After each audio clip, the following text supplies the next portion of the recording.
प्रयागराज का मुस्लिम हॉस्टल, कमरा नंबर 36, जहां उमेश पाल की हत्या का आरोपी सदाकत रहता था और इसी कमरे में उसकी शूटर्स के साथ मीटिंग हुई थी। यहीं साजिश रची गई थी और वारदात के बाद वो कमरा छोड़कर फरार हो गया था।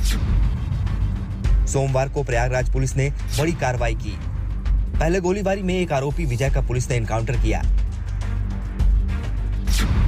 वहीं एक टीम मुस्लिम हॉस्टल पहुंच गई। पुलिस ने वहां पूरे हॉस्टल को सीज कर दिया। उमेश पाल के जो हत्याकांड में शामिल थे, यहां पर आकर के मीटिंग की थी और उसके बाद सदाकत खान यहां से फरार हो गया था।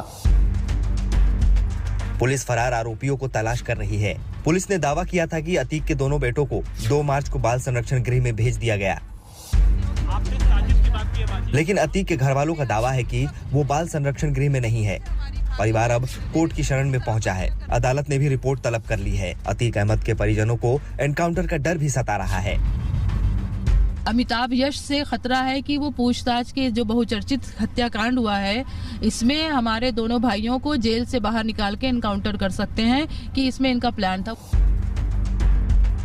उमेश पाल हत्याकांड में सिर्फ एक आरोपी गिरफ्तार है, जबकि अन्य की तलाश जारी है। पंकज श्रीवास्तव के साथ संतोष कुमार, प्रयागराज, आज तक।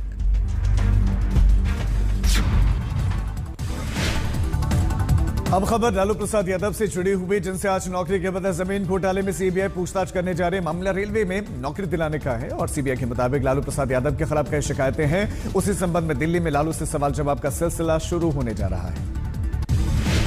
10 नंबर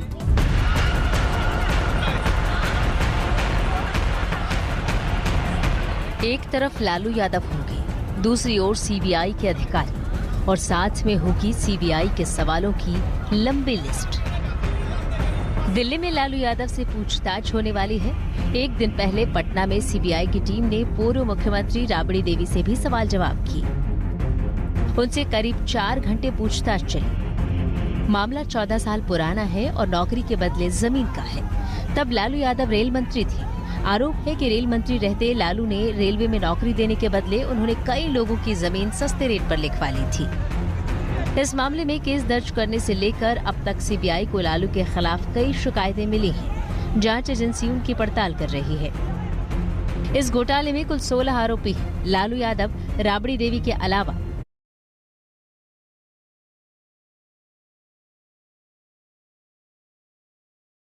मीसा भारती पर भी इल्जाम है। इन तीनों के नाम सीबीआई अपनी चार्जशीट में शामिल कर कोर्ट में पेश कर चुकी है। सीबीआई के एक्शन पर सियासत भी तेज हो गई है। प्रियंका गांधी ने केंद्र पर सवाल उठाए हैं।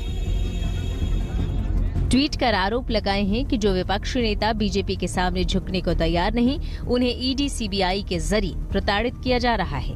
लालू जी और उनके परिवार को बरसों से प्रताड़ित किया जा रहा है क्योंकि वे झुके नहीं। बीजेपी विपक्ष की आवाज को दबाना चाहती है। इस मामले में 15 मार्च को राबड़ी देवी और मीसा भारती को दिल्ली की अदालत में पेश होना है।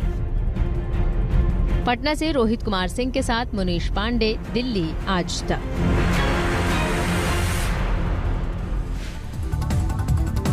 राजस्थान में चुनाव की रणनीति बनने बिगड़ने लगी और इसी कड़ी में सचिन पायलट ने एक बार फिर से अपनी ही सरकार पर सवाल उठाए और पुलवामा शहीदों की वीरांगनाओं से पुलिस की बदसलूकी को लेकर एक चिट्ठी लिखी है। पायलट ने मांग की है कि बदसलूकी करने वालों पर सख्त कार्रवाई हो। साथ ही सरकारी नौकरी देने के मामले में भी सुस्ती भरे रवैये पर भी उन्होंने सवाल उठाए। सचिन पायलट ने कहा कि वीरांगनाओं की मांगों पर सहानुभूतिपूर्वक विचार करें। सुनाते हैं आज तक संवाददाता देवांकुर की सचिन पायलट से खास बातचीत। शहीदों की वीरांगनाओं के साथ जिस तरह से पुलिस ने व्यवहार किया, क्या लगता है कि सरकार की जवाबदेही होनी चाहिए थी और क्या शर्मनाक था वो व्यवहार? मुझे लगा कि देखिए जो मांगे हैं उनको पूरा करने के लिए सरकार पूरी कोशिश कर रही है और जो भी नियम कानून प्रावधान है उसमें सब हो सकता है। लेकिन अगर किसी के साथ बदसलूकी अगर होती है, खासकर वो व्यक्ति, वो महिलाएं जिन्होंने अपना सब कुछ खो दिया है, वो वीरांगना है, उनके साथ अगर मैन हैंडलिंग होती है या उनके साथ जबरदस्ती कोई करता है, खासकर पुलिस करती है, तो मैं समझता हूँ वो बड़ा गलत है। इसको कभी एक्सेप्ट नहीं कर सकते। मैंने पब्लिकली भी कहा है कि जो लोग इसमें इन्वॉल्व हैं या इसके लिए जिम्मेदार हैं उन पर कार्रवाई करनी चाहिए। पायलट साहब, एक आखिरी सवाल आपसे। आप जब बोल रहे थे, आवाज उठ रही थी हमारा सीएम कैसा हो, सचिन पायलट जैसा हो, क्या इन लोगों की मांग पूरी होने वाली है? ऐसा है, राजनीति में वही होता है जो जनता चाहती है और जनता का जो आदेश है वो सर पे रहता है। लंदन दौरे पर राहुल गांधी ने एक बार फिर से केंद्र सरकार पर सवाल उठाए हैं। उन्होंने कहा है कि भारत में बोलने की आजादी नहीं है। उन्होंने बीजेपी पर निशाना साधा और साथ ही आरएसएस को कट्टरपंथी और फासीवादी संगठन बताया।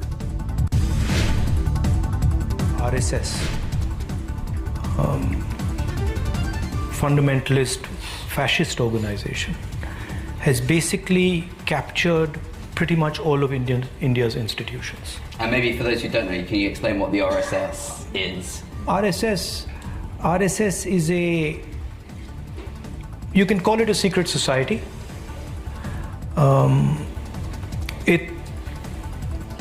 It's built along the lines of the Muslim Brotherhood, and the idea is to use the democratic contest to come to power and then subvert the democratic